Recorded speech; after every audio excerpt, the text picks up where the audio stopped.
Alhamdulillah, segala puji dan syukur kehadirat Allah Subhanahu wa taala. Dialah Allah Subhanahu wa taala yang maha besar, yang besar selain Allah kecil. Dialah Allah yang maha perkasa, yang maha kuat, yang perkasa selain Allah lemah. Dialah Allah raja di atas para raja, yang raja selain Allah hamba. Dialah Allah Subhanahu wa taala yang maha berkuasa selama-lamanya, yang berkuasa selain Allah kadang berkuasa dan kadang tidak berkuasa. Dialah Allah Subhanahu wa taala yang maha kaya, yang kaya selain Allah miskin. Dialah Allah yang maha hidup, yang hidup selain Allah pasti akan mati, yang ada selain Allah pasti akan tiada, yang wujud selain Allah pasti akan binasa. Sedangkan hidupnya Allah, adanya Allah, wujudnya Allah kekal abadi, tidak akan pernah musnah dan tidak akan pernah binasa. Dialah Allah yang maha berilmu, yang berilmu selain Allah adalah pencari ilmu. Dialah Allah yang maha tahu, yang tahu selain Allah adalah pencari pengetahuan. Dialah Allah Subhanahu wa taala yang maha melihat, yang melihat selain Allah buta terhadap warna-warna yang jauh, buta terhadap warna-warna yang tersembunyi dan warna-warna yang tidak tampak. Dialah Allah Subhanahu wa taala yang maha mendengar, yang mendengar selain Allah tuli terhadap suara-suara yang jauh dan suara-suara yang dekat akan menulikannya. Dialah Allah yang dimana kadar kedekatan hamba dengannya tidak akan membuat hamba itu setara dengannya. Jauhnya hamba darinya tidak akan menjadikan titik penghalang antara dirinya dengan hambanya. Dialah Allah yang dimana walaupun seluruh makhluk berbuat baik tidak akan menambahkan sedikit pun keagungan di sisinya, dan walaupun seluruh makhluk berbuat dosa tidak akan mengurangi sedikit pun keagungan di sisinya. Dialah Allah yang memisahkan dan yang mempertemukan. Dialah Allah yang memisahkan Nabi Allah Adam dengan Siti Hawa, dan dialah Allah yang mempertemukan Nabi Allah Adam dan Siti Hawa. Allah pertemukan Nabi Allah Adam dan Siti Hawa dalam surga, dan Allah pisahkan Nabi Allah Adam dan Siti Hawa. Nabi Adam Allah turunkan di India, di bawah kaki gunung Himalaya. Siti Hawa Allah turunkan di Jeddah. Kemudian Allah pertemukan kembali di padang Arafah. Dialah Allah yang memisahkan Nabi Allah Yakub dengan anaknya Nabi Allah Yusuf alaihissalam, dan dialah Allah juga yang menemukan, mempertemukan Nabi Allah Yakub dan Nabi Allah Yusuf alaihissalam. Dan dialah Allah yang 1,5 tahun yang lalu memisahkan kita, dan Allah juga yang mempertemukan kita pada malam hari yang mulia ini.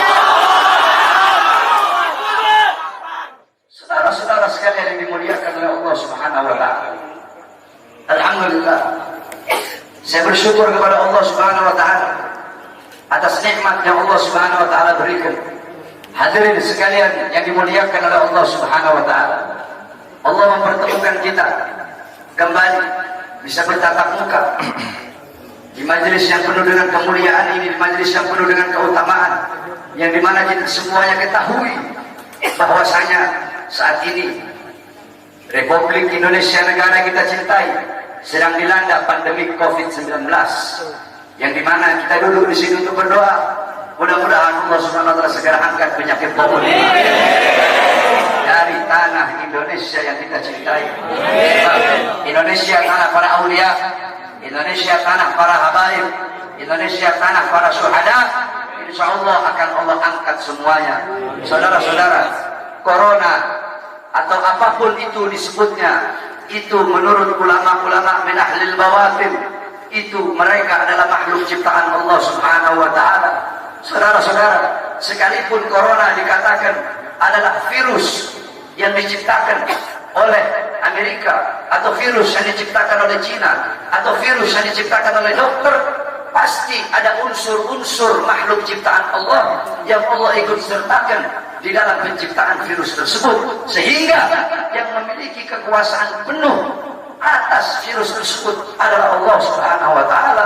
Maka satu-satunya jalan untuk menyelamatkan diri daripada itu kembali kepada Allah, taat kepada Allah, patuh kepada Allah, tunduk kepada Allah Subhanahu wa taala.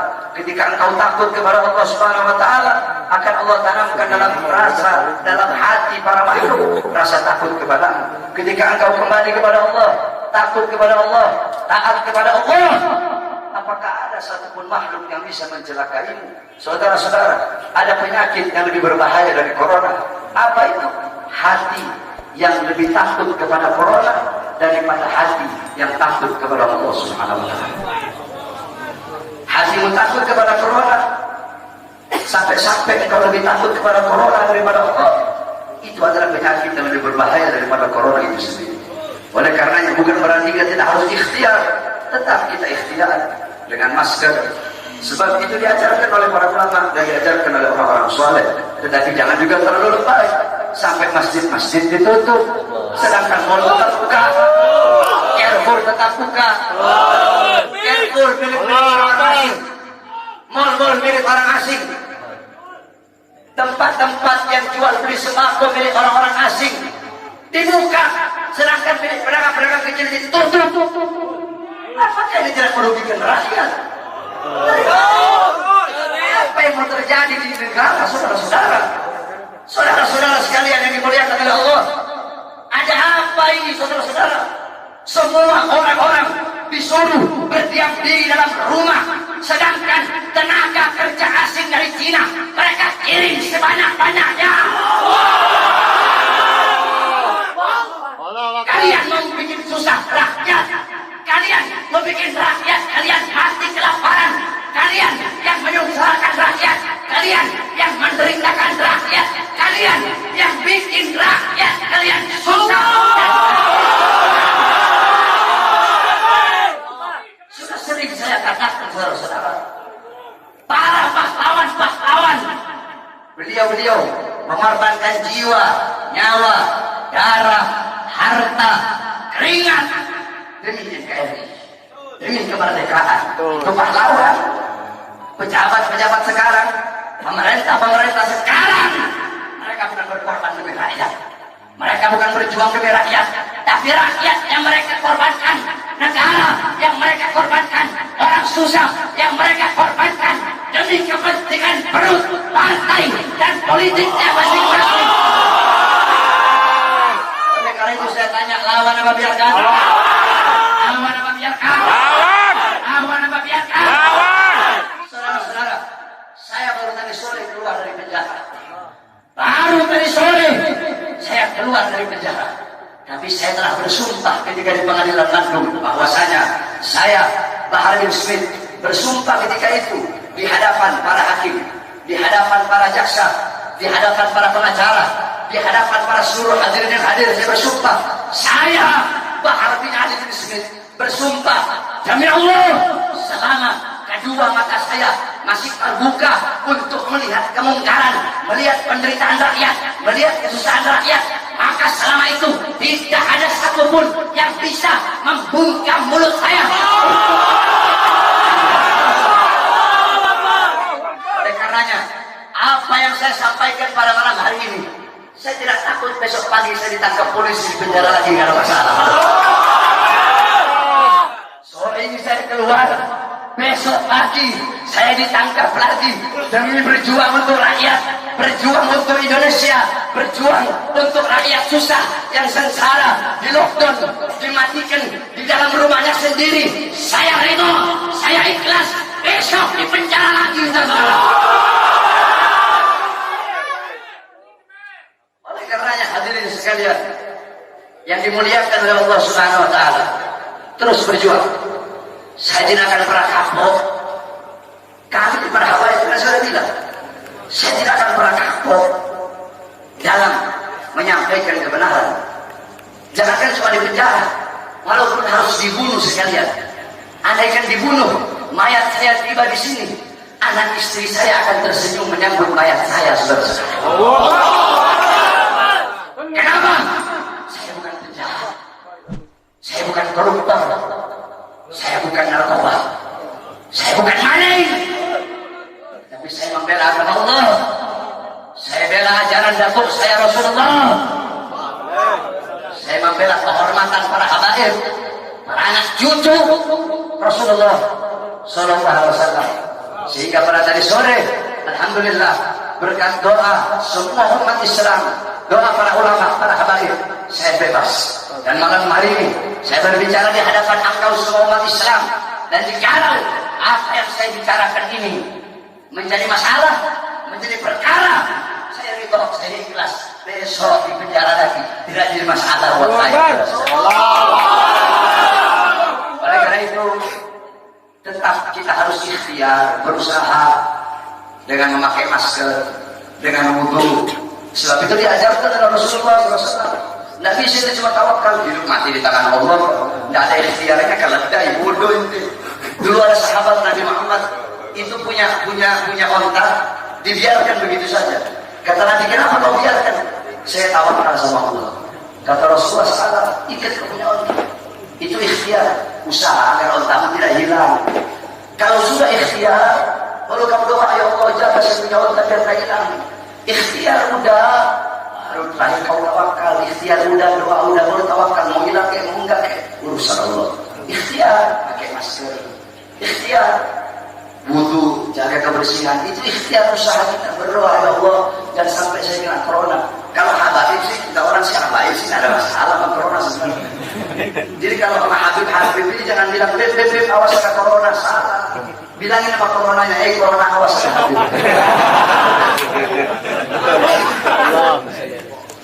Corona awas, nanti kau dimasuki Habib.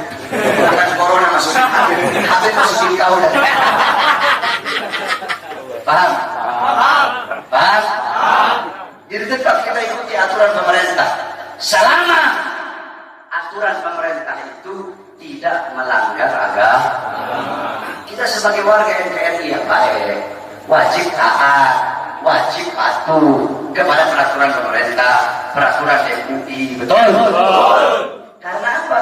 Selama aturan-aturan itu tidak melanggar agama, selama aturan-aturan itu apalagi senyawa dengan agama, menyatu dengan agama, maka kita sebagai orang yang beragama Islam wajib untuk mentaati dan mematuhinya. Betul? Tapi kalau pemerintahnya zalim sama rakyat, pemerintahnya kurang ajar sama rakyat, menyengsarakan rakyat, maka wajib untuk kita lawan, saudara-saudara. Betul? Saya tanya semuanya, jawab yang keras. Siap lawan kezaliman? Siap. Siap lawan kezaliman? Siap. Siap lawan penindasan? Siap. Siap hancur demi Islam? Siap. Siap hancur demi agama? Siap. Siap hancur demi Islam? Siap. Siap binasa demi Indonesia? Siap. Allahu Akbar. Allahu Akbar. Allahu Akbar. Allahu Akbar. Sampaikan kepada mereka bahwasanya saya Bahar bin Smith mengucapkan ini, saya tidak takut sekalipun besok saya harus dijemput atau dipenjara hati saudara-saudara. Kenapa? Karena saya memperjuangkan rakyat yang susah, rakyat yang kelaparan, rakyat yang menderita, tersembunyi, tersingkirkan, dikurung dalam rumah, dibikin mati pelan-pelan. Seorang-orang di Cimok di sini mau buka ini susah, sedangkan itu mal-mal penuh, masjid ditutup, masjid ditutup, tempat ibadah ditutup, sedangkan itu mal-mal penuh. Carrefour ada masih buka, Carrefour buka, TikTok buka, Jajan buka. Apa? Karena punya asing. Kenapa dibuka? Karena ada punya asing di situ. Kenapa tenaga kerja kok dikirim dari luar yang banyak, sedangkan masih banyak pengangguran di Indonesia? Betul? Anak-anak muda yang pengangguran di Indonesia banyak apa tidak? Banyak apa tidak? Banyak apa tidak? Yang butuh pekerjaan banyak apa tidak? Banyak apa tidak? Berarti jikalau pemerintah mereka mengirim tenaga kerja asing dari manapun, mau Cina, mau Australia, mau Korea, mau Jepang, dari manapun, tidak peduli negaranya negara mana, berarti sedangkan Indonesia masih banyak yang pengangguran, berarti pemerintah ingin menyusahkan dan menyengsarakan rakyat. Maka kita sebagai rakyat, khususnya umat Islam, wajib untuk melawan sampai titik darah Indonesia.